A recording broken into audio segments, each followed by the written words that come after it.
Estamos dando início ao nosso 20º simpósio do ano, 2014, em 6 de novembro.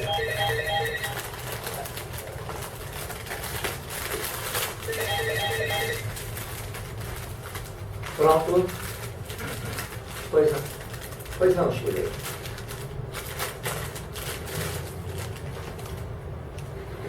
Bom, se você quiser vir, nós vamos começar em minutos, você sabe.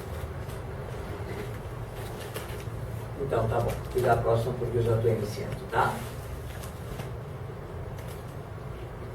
Então, você não está recebendo os e-mails? Então, você vai ficar sabendo. O nosso próximo é na próxima quinzena, tá bom? Um beijo. 2, então? Acho que não vai ser necessário. Não mais? Já acabou de ligar aqui, não vai poder. Então, conseguimos. Desculpe dar o trabalho, mas enfim. Mas não precisa da próxima Vamos lá. pausa, não. Deixa que depois eu edito. Tá bom. De qualquer maneira, eu tinha feito sem querer. Então, nós, dando início ao nosso simpósio, estamos fazendo uma extensa abordagem sobre a Ilíada e espero terminar o ano com a Odisseia também. O objetivo é trazer à tona uma leitura mais específica e principalmente voltada ao significado da Ilíada e entendermos o porquê que ela era vista como verdadeiramente uma Bíblia.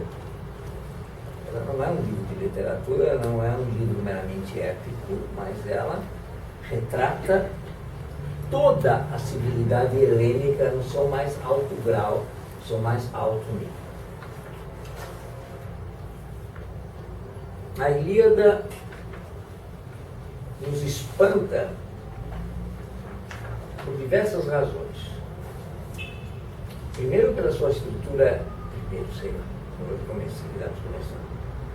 Primeiro, pelo seu caráter ético. É aí que nós dizemos que ela tem um caráter bíblico. Ela é uma lição para os jovens, para que eles aprendam o caminho do herói.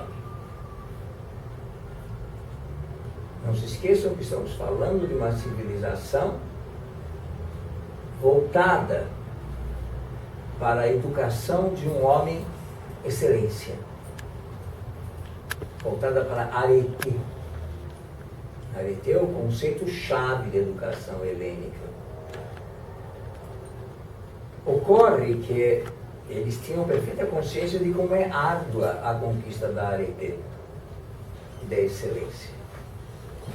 Se visse no mundo de hoje, então, é que eles se atropelavam mesmo, né? Que eles davam risada e diziam, um bando de loucos aqui, né? Isso aqui é um manicômio. Primeiro, porque os gregos jamais entenderiam esse significado desta vida absurda, onde todos trabalham que nem cavalos, com a ambição de ter objetos que pouco usarão. Eu gosto muito de uma definição, não me lembro de quem fez, eu publiquei no YouTube, né? Status é você comprar uma coisa que você não precisa para você mostrar para quem você não gosta e ficar devendo para quem você não queria. É um banco, né? Isso é status, é o que todos nós fazemos. E a Ilíada é, evidentemente, um alerta muito mais profundo do que apenas esse problema gravíssimo que atravessamos do consumismo, né? Ela é realmente uma arte de ensinar o jovem a saber se bastar. A arete, o homo aristos, como diziam os latinos, ou em grego, anthropos aristos. O homem excelência que sabe que existe uma justa medida em tudo, e a justa medida não é um meio termo. Muito cuidado. A justa medida é o saber se bastar. A justa medida atende pelo nome de frugalidade, recato, aquela modéstia da nobreza, onde a pessoa sabe o que lhe basta. Há célebres expressões de Sócrates, universalizou. Quando os jovens discípulos me perguntavam com que roupa que eu vou, né? Eles falam hoje, né? Como devemos nos apresentar nos simpósios? Ele respondia com qualquer túnica, desde que branca, que era a cor da modéstia, a cor da higiene, a cor que denunciava qualquer sujeira e que impedia os excessos, os balagandãs, que hoje nós tanto conhecemos. O uso de cores era muito mal visto. Entendia-se que a beleza estava no corpo. Que você não precisava de nenhum adereço para expor a beleza do seu corpo, que por sua vez deveria refletir a beleza do seu espírito. Corpo e mente são uma e a mesma coisa, e uma deve ser o reflexo da outra. Já falamos disso, mas lembre-se que isto é a educação do jovem. É para isso que ele vai no ginásio, que é o local de ficar nu. Da raiz que tanto já insistia aqui, raiz de nós, desnudar-se, né? Daí vem a palavra ginásio, imaginem vocês, né? Então, esta beleza é a busca da construção do homem obra de arte, que obviamente é um imenso desafio, continua sendo. Imaginem vocês, nós estamos aqui confortavelmente instalados, falando sobre um ideal helênico mais alto do ideal de civilidade da história da humanidade, onde nós temos aqui uma Bíblia que ensina e reflete com pequenas histórias maravilhosas, esses 24 poemas, para onde o jovem deve ir, para onde ele não deve ir, e como ele deve ser preparado para esta grandiosidade. E além disso, nós temos os grandes desafios de sempre: egoísmo, exibicionismo, cobiça, desvarios das mais diversas formas. Tudo isso está presente na Ilíada. Tudo isso é tema fundamental de reflexão. Para quem? Para jovens entre 9 e 10 anos de idade. Eu me canso de repetir. A Ilíada era um livro infantil. Era um livro para ser lido, degustado e decorado pelo público infantil. É a primeira etapa, a segunda etapa da alfabetização, a leitura. É onde o jovem aprendia a ler. Ele não sabia escrever ainda. Porque a primeira coisa que ele aprendia era declamar. Era a expressão da voz, era a palavra. Depois ele aprendia a leitura, e a leitura com exclamação, com energia, com beleza, e finalmente ele aprenderia a escrita, que era o seu registro, que era o menos importante, aos 15 anos. Trata-se, portanto, de uma obra que nós não podemos ler como peça de literatura. Seria descaracterizá-la em toda a sua grandeza, em toda a sua beleza e força. E nós perderíamos de vista todo o seu aspecto formativo, pedagógico no sentido arcaico da palavra. Hoje nós vamos abordar os 8 grandes poemas, do 9 aos 16. Mas todos eles têm a mesma tônica e a mesma essência. Servem de alerta e colocam os deuses numa linguagem acessível. Se por contraste nós fôssemos ler a Teogonia de Hesíodo, que é próxima em termos de tempo, ela foi escrita antes, mas ela foi concebida depois, podemos dizer assim. A Ilíada foi escrita por volta do 7º século antes de Cristo, enquanto que a Teogonia e o Trabalho dos Dias, as obras fundamentais de Hesíodo, foram escritas no 8º século. Mas a tradição da Ilíada remonta no mínimo ao século XIII a.C. Bem, tudo isto está aqui para formar o jovem, para preparar. E é interessante nós vermos que através dela ele conhece a história do seu povo. É que para nós tornou-se muito distante isso. Mas se nós fôssemos ler com atenção histórica a nossa Bíblia, o Antigo Testamento, nós veríamos que lá estão relatados fatos e concepções éticas e históricas do povo hebreu, evidentemente. Nós perdemos, no entanto, esta concepção. Nós olhamos apenas alguma questão ética ou até pior, muitas vezes uma visão meramente dogmática, né? Isso tem sido uma das grandes tragédias nossas, né? A leitura dogmática da Bíblia, né? Está escrito lá, pá, é para obedecer e amém, e etc.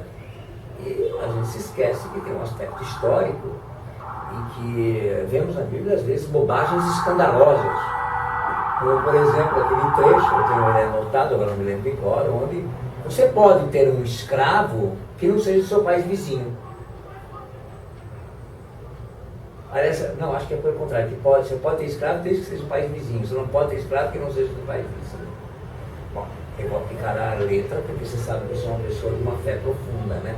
Então eu vou buscar paraguaios, argentinos, qual é o outro país vizinho que eu tenho? Bolívia. Oi? Bolívia. A Bolívia, não é? Isso. Os que são meus vizinhos, então eu posso, estou legitimado. Obviamente que isso é uma metáfora, obviamente que essa é uma leitura ridícula. A Bíblia não se pode levar ao pé da letra. Isso deve ter sido um momento histórico que teve o seu valor, hoje não tem mais significado algum para nós. Mas é uma curiosidade histórica irrelevante que está lá. A condenação escandalosa à homossexualidade está na Bíblia, só sabemos disso. E continua sendo um tema de polêmica tremenda. Como que nós nos portamos nisso? Eu assumo uma posição de Bolsonaros da vida e outros monstros? Ou nós resgatamos uma ética helênica, onde a escolha e a preferência sexual era assunto de extrema competência individual, e que não era nem aprovada nem reprovada, apenas aceita e muitas vezes celebrada, como os soldados espartanos, que vocês sabem muito bem, né? Eles sempre lutaram aos pares, diamantes, entre si, e eram assim celebrados e glorificados.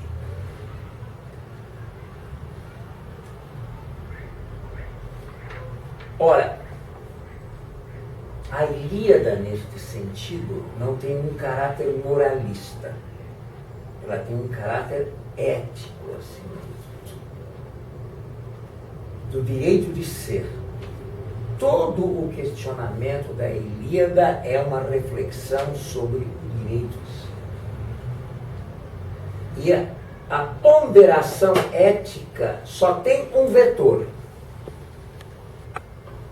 que foi espetacularmente celebrado e retomado em Sófocles através de Antígona. Ela reflete sobre o direito natural cósmico de nascer, viver e morrer com honra e dignidade. Ela não se pergunta sobre valores e costumes.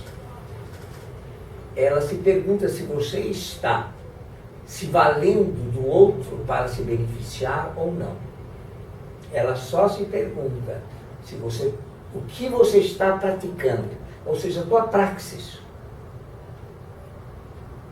Ela celebra a condição humana prevista pelos deuses, ou ela envergonha a condição humana dos deuses? Parece muito sofisticada a nossa reflexão, né? Lembrem-se que essa reflexão está para crianças, para a preparação do jovem. Lembre-se que estamos falando de uma época onde a adolescência é desconhecida. Quem quiser pesquisar melhor este assunto, uma obra-prima de Vandenberg, de nome Metablética, Psicologia Histórica. Hoje, com a facilidade da internet, vocês conseguem, por todos os lados. A edição nacional e a edição brasileira está esgotada, mas há inúmeros recursos para conseguir outros livros. Onde lá está colocado um aspecto que para nós é difícil de entender. Não existe a passagem da criança para a adolescência, para a vida adulta. Isso é desconhecido. Existe uma passagem, sim, da criança para a vida adulta, que dura no máximo 4 anos, que se dá entre os 14 e os 18, entre os 13 e 17, mas onde todas as obrigações de adulto já estão disponíveis para esta criança, para esse adolescente, para esse semi-homem, chamem como vocês quiserem. Quem estudou antropologia sabe que o rito por excelência é um rito de passagem. É exatamente na menarca, ou no início da puberdade da menina, do menino, que temos a passagem para a vida adulta. Quem tem familiaridade com os ritos judaicos sabe muito bem disso. O famoso Bar Mitzvah, que é aos 13 anos, igual se fazia na Grécia Antiga, igual se fazia no Egito Antigo, onde este menino é declarado homem, e o Bar Mitzvah da menina, onde ela é declarada mulher. Acabou-se. E ela passa a ter, e ele passa a ter as obrigações e é preparado para a vida adulta. Hoje, nós temos uma preparação do jovem bastante contraditória, né? Criamos, isso o Vandenberg explica muito bem, um hiato enorme entre a infância e a vida adulta. Hoje nós temos adolescentes de 40 anos, com os botox da vida, com os delírios, as ilusões de ser eternamente jovem. Ninguém quer se tornar adulto. Chato, desagradável, comprometedor. Toda a indústria é movida, a indústria de cosméticos é movida na base da promessa que você será eternamente jovem. Não existe terror maior para as dondocas e dondocos do que uma ruga no rosto. Não é desse público que nós estamos falando. Nós estamos falando de um período onde o jovem não tem tempo para ficar descansando eternamente em berço esplêndido, como diz o nosso hino tristemente, né? Deitado eternamente em berço esplêndido. Que horror, né? Vai ser vagabundo assim na casa do chapéu. É de uma infelicidade esta frase assim, escandalosa, né? Ou coisa pior, né? Vagabundo mesmo, né? Quer dizer, aonde o jovem passa por este rito, ele já é preparado para as obrigações do trabalho da vida adulta e da preparação como tal. A Ilíada é exatamente a pré-leitura que acontece entre os 9 e 10 anos para prepará-lo para a vida do herói, para a vida adulta como tal, e nada deve ser preservado ou evitado. Isso ficará muito claro hoje na nossa leitura aqui, nossos comentários desses 8 livros que faremos. Não se supõe de que este jovem de 13 anos ou 12 é um pobrezinho inocente. Coisa nenhuma, ele é um homem. E ela é uma moça com todas as responsabilidades e preparações para uma moça, mulher. Isto, evidentemente, está perdido entre nós, né? A nossa adolescência hoje começa aos 11, 12 e vai embora. O eterno, aos 30, então, é pouco, né? Estão todos lá, sonhando e viajando. Agora com essa história de mestrado e doutorado, então, nós podemos prolongar, e pós-doc, né? Podemos prolongar quase ad eterno a nossa vida de eternos. Tudo que lembre crescer é exorcizado, aterrorizado. Assim funciona a nossa indústria de botox e outras cositas mais, de cosméticos. Assim funcionam todas as nossas relações humanas. Contatos imediatos de terceiro grau. Eu adoro esta observação, que aliás vocês sabem onde vem a origem desta frase, né?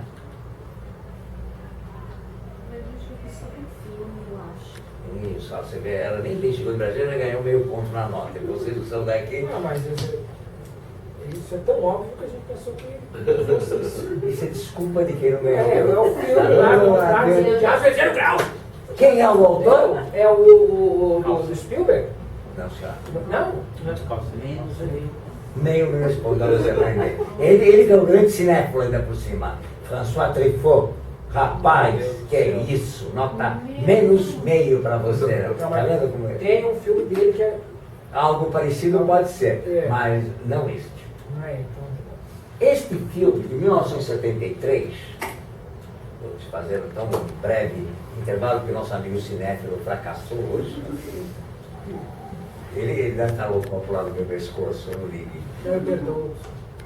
Tá, isso é magnanimidade hipócrita. Ok.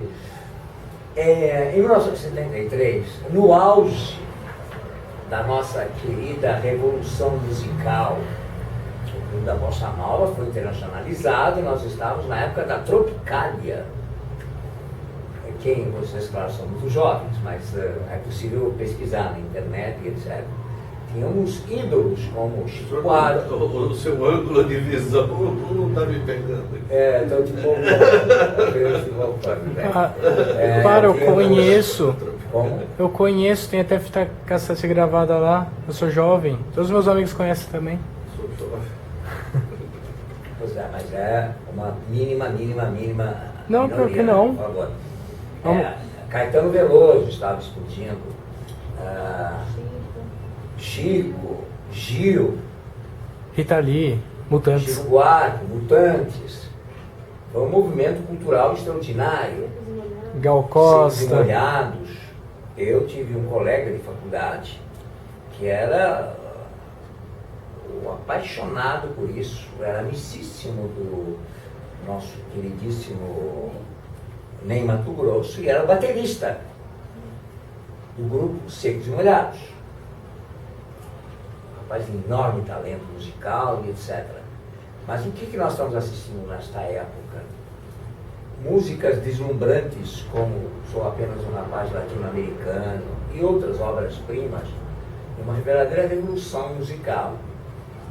E um movimento que veio de 68, esta reviravolta enorme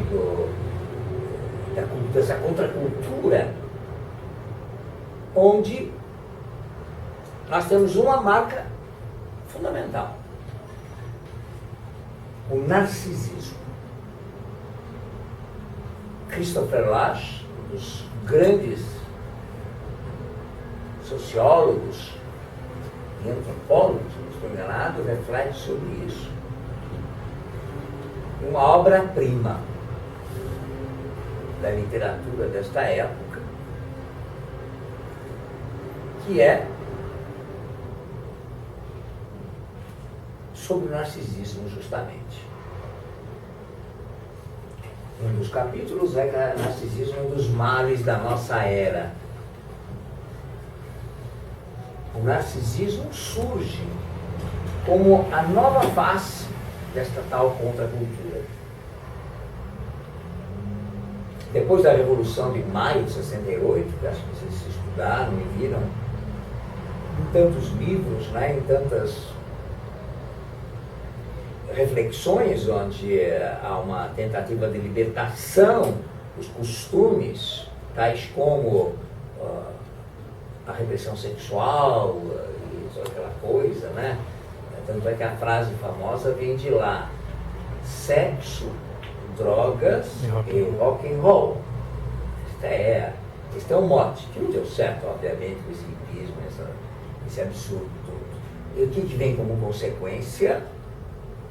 E François Truffaut sacou muito bem isso e traz uma resposta, uma ironia tremenda a todo esse movimento hippie do amor livre, de não sei o que, é tudo bobagem, né? Porque tudo isso ia fracassar em alguns anos e traz para nós uma nova reflexão a respeito disso.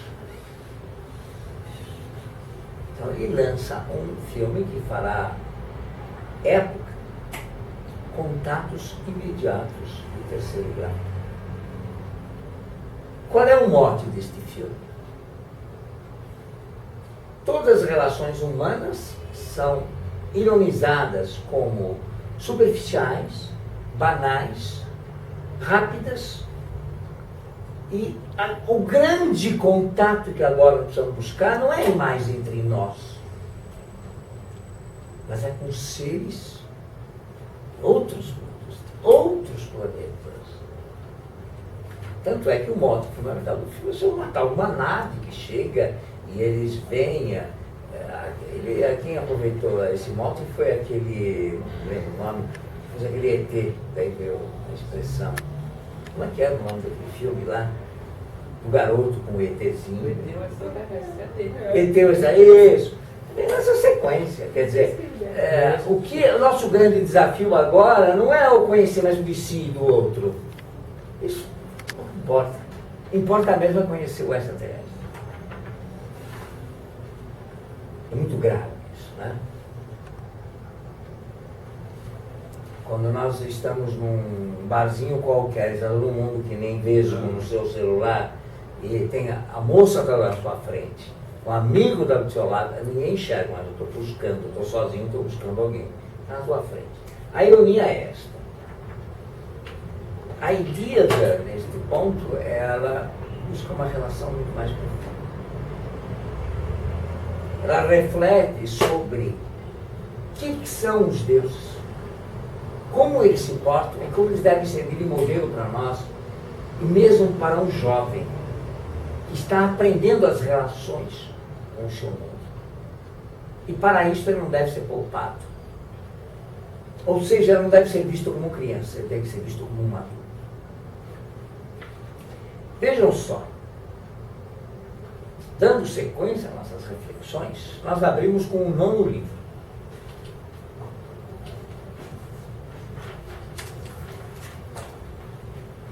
Neste 9º livro, vemos aqui que Agamemnon tenta aproximar-se de Aquiles. Diomedes recorda-lhe sobre o mais valioso dos bens, a honra. Só aqui já teríamos muito o que comentar. O mais valioso dos bens é a honra. Será que eu posso pensar que em algum momento na minha educação, na escola, alguém me falou sobre isso?